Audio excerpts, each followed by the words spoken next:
ಇಂದೇ ಡೌನ್ಲೋಡ್ ಮಾಡಿ ಮತ್ತು ನಿಮ್ಮ ನೆಚ್ಚಿನ ಶೋಗಳನ್ನು ಆನಂದಿಸಿ. ಆ ರಾಜಮನೆತನದ ಮುಖ್ಯವಾದ ಉದ್ದೇಶ ಏನಾಗಿತ್ತು ಗೊತ್ತಾ ನಿಮಗೆ?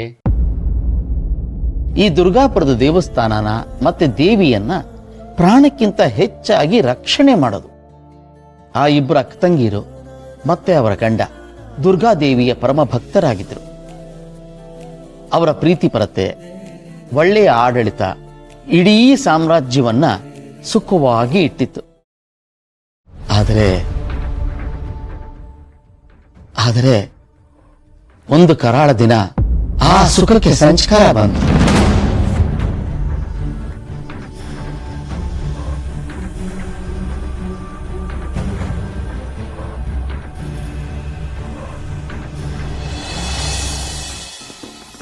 ಏನಾಯ್ತು ತಾತ? ಯಾರಾದ್ರೂ ಯುದ್ಧ ಮಾಡಕ್ ಬಂದ್ರಾ?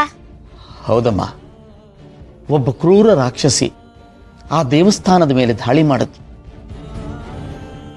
ದೇವಿಯ ಶಕ್ತಿಯನ್ನ ವಶಪಡಿಸ್ಕೋಬೇಕು ಅನ್ನೋದು ಅವಳು ಗುರಿಯಾಗಿತ್ತು.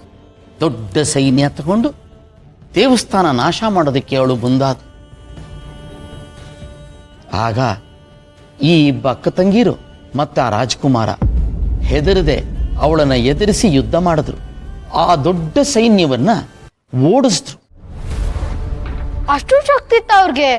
ಹೌದು ಗಣಪ. ಆದರೆ ಆ ರಾಕ್ಷಸಿ ಸುಮ್ಮನಾಗ್ಲಿಲ್ಲ. ನೇರವಾದ ಯುದ್ಧದಲ್ಲಿ ಸೋತರು ಮೋಸದ ದಾರಿ ಹಿಡಿದ್ಲು. ಸಂಚು ಮಾಡಿ ಮತ್ತೆ ದೇವಸ್ಥಾನದ ಮೇಲೆ ದಾಳಿ ಮಾಡಿದ್ಲು. ಆಗ ಈ ಅಕ್ಕತಂಗೀರು ಮತ್ತೆ ಅವರ ಪತಿ ಧರ್ಮವನ್ನು ಉಳಿಸೋದಕ್ಕೆ ಅಂತಿಮ ಹೋರಾಟಕ್ಕೆ ಸಿದ್ಧರಾದರು. ಹೋರಾಟ ಜೋರಾಗಿ ನಡೀತಾ ಇತ್ತು. ನ್ಯಾಯವಾಗಿ ಹೋರಾಡ್ತಿದ್ದವ್ರನ್ನ ದುಷ್ಟ ಶಕ್ತಿಗಳಿಂದ ಕಟ್ಟಾಕಿ ಸೋಲೋ ಹಾಗೆ ಮಾಡಿಬಿಟ್ರು. ದೇವಸ್ಥಾನದ ದೇವಿಯನ್ನ ಉಳಿಸೋಕ್ಕೋಸ್ಕರವಾಗಿ ಅಂತಿಮವಾಗಿ ಆ 3 ಜನ ತಮ್ಮ ಪ್ರಾಣವನ್ನ ತ್ಯಾಗ ಮಾಡಿದ್ರು. ಪಾಪ ತಾತ, ಅಂದ್ರೆ ಅವ್ರು 3 ಜನನು ಸತ್ತೋಗ್ಬಿಟ್ರಾ? ದೈಹಿಕವಾಗಿ ಅವರು ದೂರ ಆದರೂ ಕೂಡ ಅವರು ರಕ್ಷಿಸಿದಂತಹ ದೇವಿಯ ಆಯುಧ ಇದೆಯಲ್ಲ, ತ್ರಿಶೂಲ, ಅದು ಇವತ್ತಿಗೂ ಕೂಡ ದೇವಸ್ಥಾನದಲ್ಲಿ ಭದ್ರವಾಗಿದೆ. ಅದೊಂದು ಶಕ್ತಿಶಾಲಿಯಾದಂತಹ ಆಯುಧ.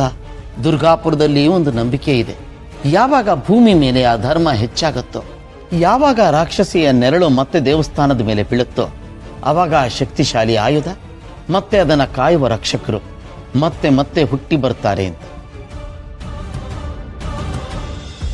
ತಾತ, ಹಾಗಾದ್ರೆ ಅವ್ರು ಸತ್ತೋಗಿಲ್ವಾ? ಅವ್ರು ಮತ್ತೆ ಬರ್ತಾರಾ?